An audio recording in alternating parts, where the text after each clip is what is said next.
Hi friends, welcome to Manasa recipes. Today tasty recipe వచ్చేసి సేమియా ఉప్మా. దీన్ని ఇలా పొడి పొడిలాడుతూ సూపర్ టేస్టీగా ఎలా ప్రిపేర్ చేయాలో చూద్దాం. మరి మీకు కూడా ఇది ఇలా పర్ఫెక్ట్గా రావాలంటే వీడియోని స్కిప్ చేయకుండా చివరి వరకు చూడండి. అలాగే ఫస్ట్ టైం కనుక మీరు మనసా రెసిపీస్ ఛానల్ని చూస్తున్నట్లయితే సబ్స్క్రైబ్ చేసుకోండి. మరి ఇప్పుడు లేట్ చేయకుండా చాలా టేస్టీగా యమ్మీగా ఈ సేమియా ఉప్మాని ఎలా ప్రిపేర్ చేయాలో చూద్దాం.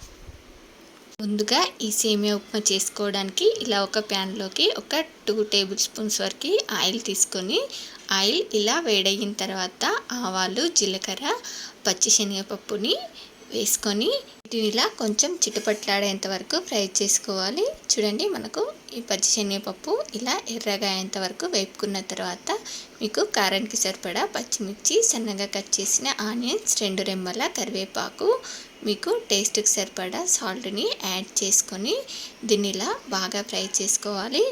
చూడండి, దీన్ని ఇలా ఫ్రై చేసుకున్న తర్వాత ఇప్పుడు దీనిలోకి ఇలా ఒక 2 కప్పుల సేమియాని యాడ్ చేసుకుంటున్నాను. చూడండి, నేను ఇక్కడ ఫ్రైడ్ సేమియాని తీసుకుంటున్నాను. మీరు నార్మల్ సేమియా అయినా తీసుకోవచ్చు.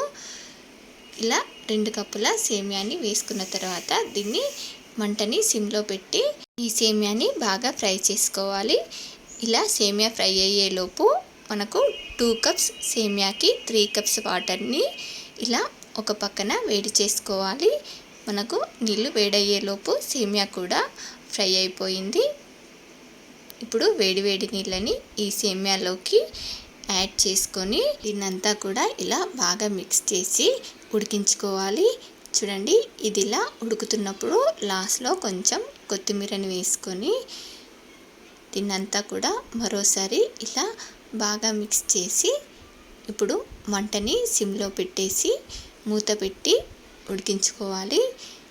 చూడండి, మధ్యలో ఇలా ఒకసారి కలుపుకొని మరొకసారి మూత పెట్టి ఇది మంచిగా ఉమ్మగిలేంత వరకు ఉడికించుకోవాలి. చూడండి, మనకు సేమియా ఉప్మా ఇలా పొడి పొడిలాడుతూ ఎంత బాగా రెడీ అయిపోయిందో. ఇప్పుడు దీన్ని వేడిగా ఇలా సర్వ్ చేసేసుకోవడమే.